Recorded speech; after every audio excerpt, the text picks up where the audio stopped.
जिसने कहा राधा राधा राधा, तो जो मधुपति अखिल ब्रह्मांडों के न्यायाधीश भगवान है, उसकी जितनी लिखा पड़ी कर्मों की रखी उस सबको भस्म कर देते हैं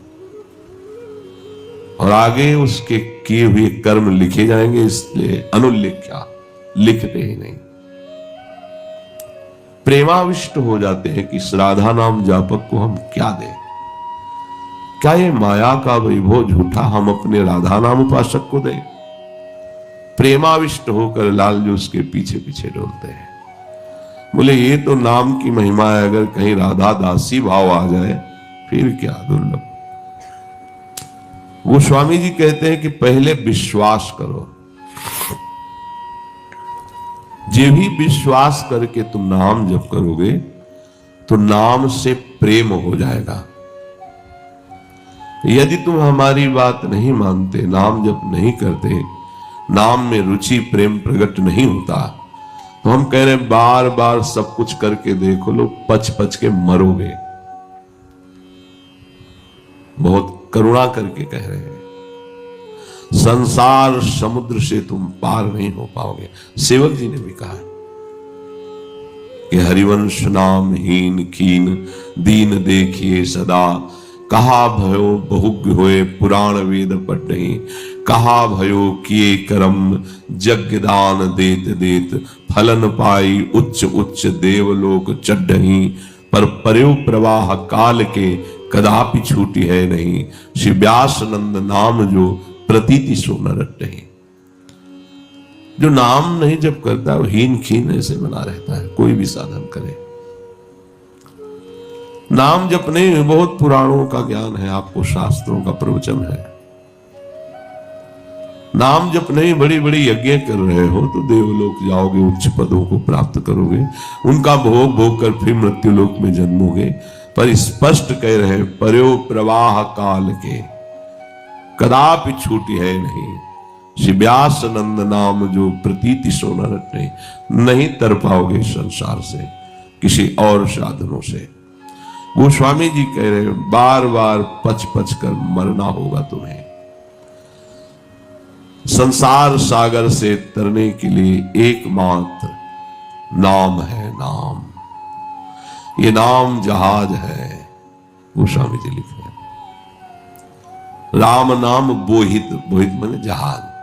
गुरु नानक साहब कहते हैं नानक नाम जहाज है, चढ़े सो उतरे पार।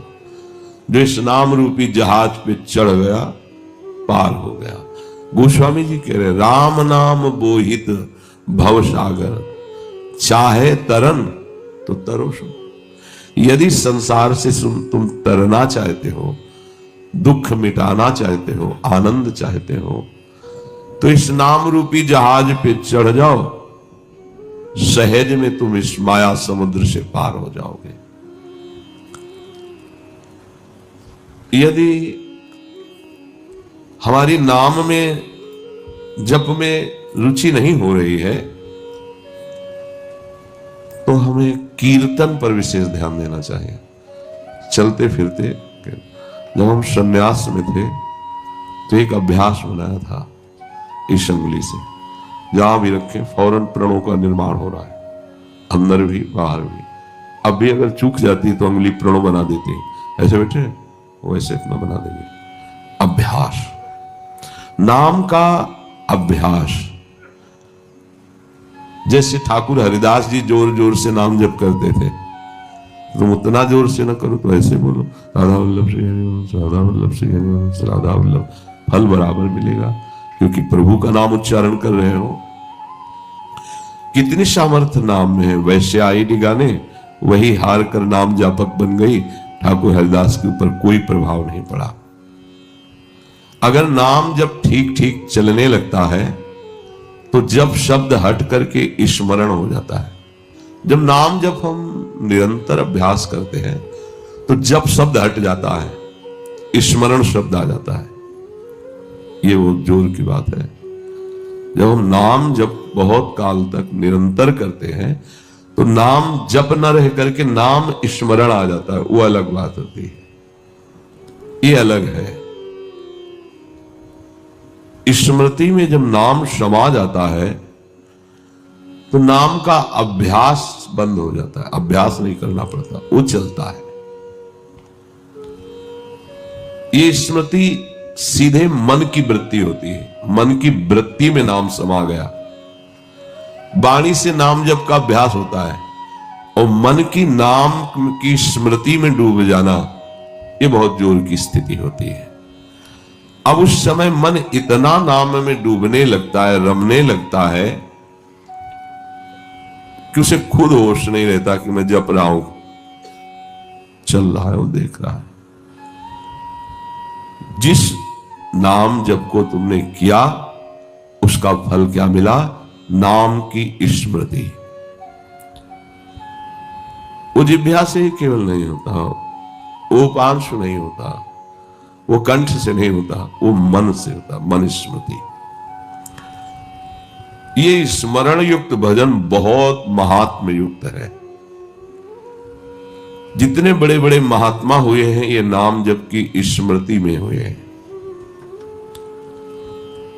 स्मरण युक्त में जब जबान से या बाहर से, इसका ज्यादा कोई खास महत्व नहीं, पर यह स्मरण तभी होता है जब पहले जबान से आप निरंतर जपने का अभ्यास किया है। इसे जप नहीं कहते, स्मरण कहते हैं। स्मरण में कोई संख्या, कोई रुकावट ये नहीं होती, कितना हो गया कितना नहीं।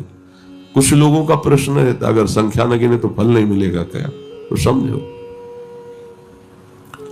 जहां स्मरण का पूरा अभ्यास हो गया अब उसकी अनन्य गति हो जाती है। देखो क्रम, देखो पहले वाचिक नाम, फिर उपांश, फिर मानसिक, फिर स्मृति। स्मृति ने क्या किया कि जो नाम जिनका है उनके अनन्य बना दिया। अनन्य चेता सततम यो माम स्मृति नित्यशः तस्याहम सुलभा पार्थ नित्य युक्त योगिना। अब उसे भगवान का दर्शन हो जाता है, तस्याहम सुलभा पार्थ। इससे बड़ा कोई आनंद नहीं। देखो भगवत स्मृति अनन्यता प्रदान करती है और अनन्य स्मृति भगवत साक्षात्कार कराता है। सुमिरन की सुधियों करो जैसे कामी काम, एक पलक न बिसरिए निस्दिन आठों याम। सुमिरन की सुधियों करो जैसे सुरभि सुतमाही, कहे कबीर चारों चरत बिशरत कबहू नाय।